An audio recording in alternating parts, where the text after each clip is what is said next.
There you go. Risky business. Risky business. Also, you mentioned that you had a help in the start of Tyler Perry's career as far as him doing the plays. What was your role in that as far as just curating with Tyler Perry? Well, there was a guy there named Arthur Primus that someone told him about Tyler Perry. And he went and did a show, and he came to me, and he said, Al, I got this idea and this artist. We can do this play. And I had 2 plays out. I had my football games. I was doing gospel. I had Kirk Franklin. I was doing other things. I just said, look, man, I'm busy. You just go ahead on and do the play. Whatever you need from the office, the staff, we'll work with you, you know. And so we started working with him, and he pretty much built it, and we was involved with him, and we stayed on top of it for a couple of years, and it just, you know, it just blew up, you know. Steve Harvey, the same thing. You know, Steve was performing in a club here in Dallas, and I convinced him, Steve, you know, you're drawing these people in this club. Let's see if we can go to a theater and play a theater. And we did. We went and played a theater, and we did 5 sellout shows at the Dallas Convention Center. We thought we were doing something special. We said, okay, Steve, we're going to put you down in the basement, and the stage will lower the stage down, and we'll lift the stage up, and we'll put a fog machine out there. But look like you walked out of the fog. We didn't know how to cut the fog machine off. Oh, no. It smoked up. You couldn't even see first 5 rows of the people in the venue because we had so much fog, we just couldn't get it off, you know? So great idea on paper. Great idea on paper.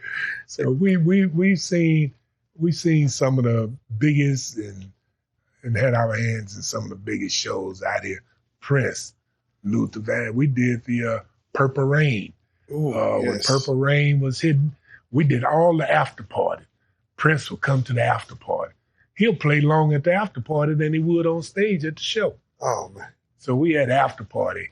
We bought a van. We traveled behind the show. I mean, we were just doing things that, you know, we just built. We experimented, and we did well with it. How does it feel to see when you see the success level of Steve Harvey, of a Tyler Perry, to know that, you know, you were instrumental in building to their success, where you see what, like Tyler Perry in his movie studio now, Steve Harvey with, you know, all the shows he's hosting, everything he's running. How does it feel to be a part of, you know, one story, to go on and for them to be great as they are? Well, it feels good. You know, the thing, though, that really hurts is when you see the success that they have marketed to and started, and then they turn and they go to a white promoter. Not all of them, but a lot of them go to a white promoter. And sometimes they think the white promoter ice is colder than the black man ice.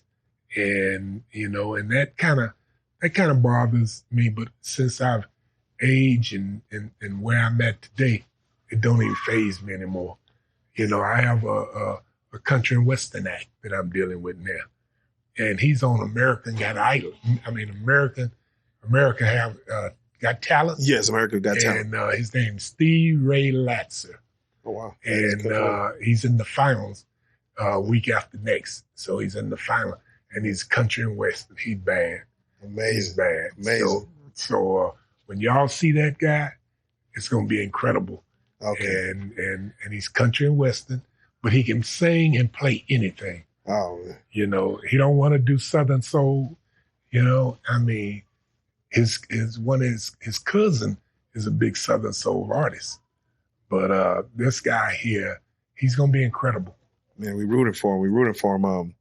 When you speak on the black acts moving on to utilize white promoters, at least do you understand the mentality behind that, or what's your thoughts on that mentality as far as a lot of black people in a lot of different business and entertainment move on to, you know, they might start with even a black manager, things of that nature, to move on and say, hey, I want to be represented by maybe a Jewish man or just another Caucasian. Well, I don't think it's so much is that they planted that they want to be managed by white or Jewish manager or stuff. I think they're looking for something different. But then once they discover and go over there, they find out the grass is not as green as it is over here. You know, the opportunities might be a little bit different and might be a little bit better, you know, but the opportunity is going to come regardless of where you are. You know, if you're good, you know, it's like being an athlete. You know, who would have thought Deion Sanders' son would go from Jackson State to Colorado to the NFL, you know, and do what he's doing, you know, and some of these other kids, you know. If you got talent, you got talent. Yeah. You can't teach talent. You can't coach talent. You know, talent, that's what it is. It's talent. If you have it, you got it. It's an it factor. And you know what that it is when you hit it.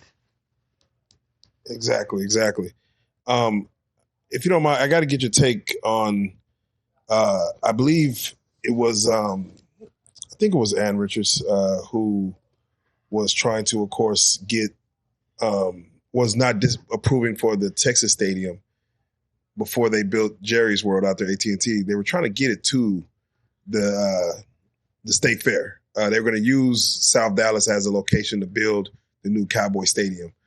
What were you in that? I mean, what was your thoughts on that decision to move from the Texas Stadium to go to the State Fair and tear the Cotton Bowl down and put the new Cowboy Stadium there? I didn't think that was a good idea.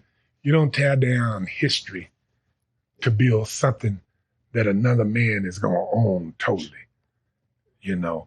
So, but at one time before they talked about tearing down the Cotton Bowl, they were talking about putting it where the sportatorium was, and right there in that industrial area.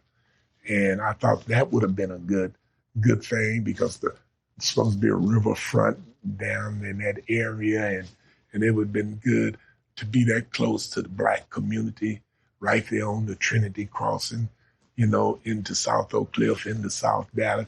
It would have meant more money for all of us in the community.